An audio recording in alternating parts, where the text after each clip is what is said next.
I'm Lemia and welcome back to my channel.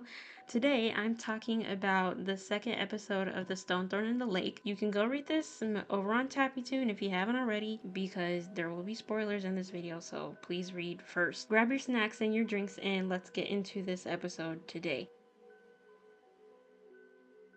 Honestly, I remember thinking, okay, she's going to be shocked at first, but she'll totally accept his offer, right? Obviously, later on in the episode, that is obviously not the case, otherwise we wouldn't have a story. But either she dies, or she takes Cetus up on his offer and runs away with him. That is what I thought back then when I first read this. I also remember being so confused as to why on earth this guy would give her an out like that, since he's the new king and she's also his stepmother. I either expected this episode to show that her regression back in time, or they'll spend a teensy bit more time in the present and then they'll regress. I was kinda right, kinda.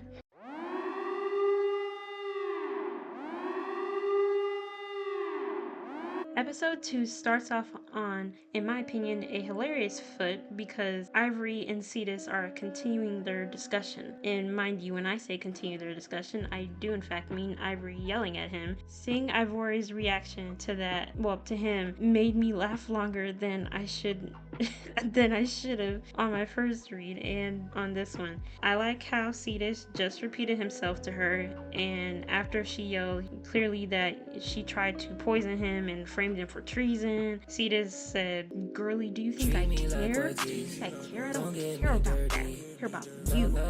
And after reading all of this, all I can think of is, yep, this guy has lost all of his marbles. Every last one of them. Like any normal person, Ivory asks Cetus why resort to this. And guys, we get this guy's love confession. This guy, Cetus, loves Ivory, and that's why he offers her to run. Somebody, all I have to say is someone go get Cetus a cold bucket of ice water and douse it on it. Because, I mean, I think it's sweet, right? But she's still your stepmother, but it's sweet. Cetus does confess to Ivory that he loves her. When I read the part where Cetus says, "Did you truly think that I didn't call you my stepmother simply because I loathe you?" I thought, oh my god, what are you talking about? Ew, you still love her. Like ew, you my dude, you still love her even after you do know your father and your stepmom had to consummate, right? Okay, but that does remind me of a certain person. Yeah, that's what it reminds me of. We get a flashback to the first time Ivory and Cetus met each other. Now, this isn't important or anything, but Ivory's outfit is so gaudy. I can't. Who put you in that dress with the big bow covering up your whole neck? I mean, I like the hairstyle. We can keep the hairstyle, but the dress. And poor Ivory is just experiencing a Windows error crash because she's just like, what nonsense is this guy talking about? And I'm confused right along with her.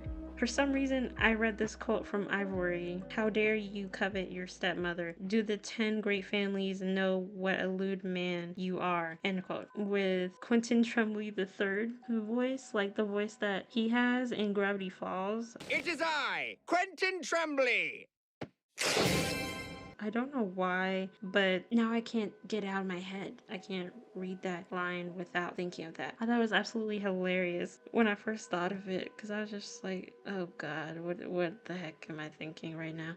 But I mean, you do have to take a second to think. While Ivory was ranting and Cetus was Dempsey rolling through every word she was saying because dude loves this woman. If you don't know what a Dempsey roll is, it's a nod to a boxing anime, Hajime no Ippo, that I watched. Great anime, check it out. I am curious as to what was Cetus's plan for Ivory. Like, where exactly were you going to bring her where she can be safe and live a happy life? Because she'll want to bring her brother, but her brother will be pissed off at her. Well, the grown version of him, duh. So I mean, she's not running away regardless. This was her plan all along. In the end, she basically ends up turning down his offer. After that, she's led to her execution and, falls into the lake and dies. Okay, that was the end of the video. Have a great day, guys. Bye. Psych,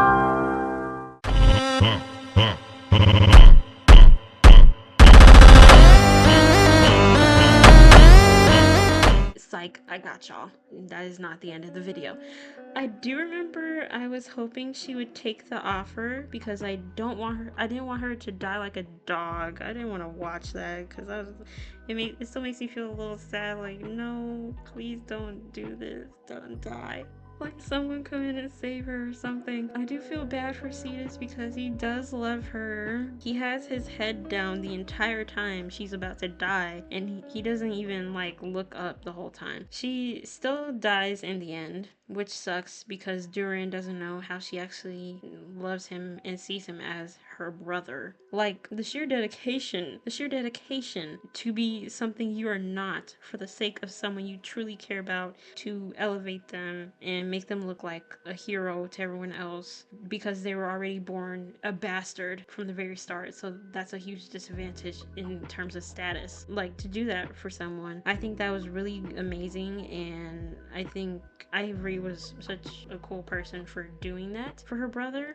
When Ivory falls into the lake, she says the famous last words, "If only I could have one more chance to live." And of course, she does. And now it's up to the story to hold both my interest and your interest throughout this whole thing. After that point, the people that read manhwa and webtoons, you know the drill already. For those that don't, well, she's gonna regress back, back in time, 16, 17, 18-year-old self, whatever, and she goes about her day-to-day stuff, her younger self. Now, on to some minor points. I thought it was sweet that the maid Lucy stayed loyal to Ivory in the past timeline. I love the outfits in the episode. Young Ivory's red dress is my favorite. It looks so beautiful, and if anyone knows which time period they're in, let me know in the comment section down below, please. Thank you. There's something I did notice when it comes to regression and reincarnation webtoon or manhwa.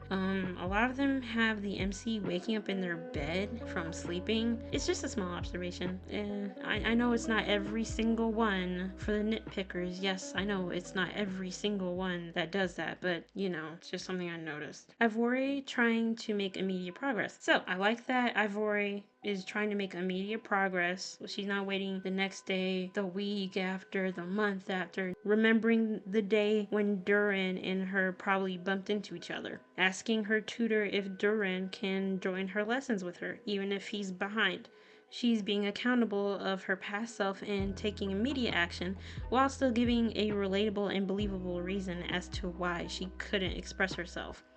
Even though Lucy didn't say the word he in a hateful or derogatory manner, Ivory did something important here, which is, even if it's tiny and small, which is she made it known that the staff should use her brother's name and not address him as just he, because that's what growth truly is. It means doing the minor and big changes, and she's taking that action now, and she's not waiting for tomorrow or a few hours later, but right here, right now, which is good. I like that. She called him to eat with her. She's also doing something extremely important, which is to be honest with herself and being honest about what happened between her and Duran. She sees the wounded party, Duran, and understands why he's hurt by her actions, accepting that her inaction led to him misunderstanding her and harboring resentment toward her. And in this episode, I think she's already off to a great start with being more expressive with her emotions, because the face that she makes when she's reflecting on the memory of Cetus asking her to run away with him is different from the face she makes at Duran in her flashback of him as a child.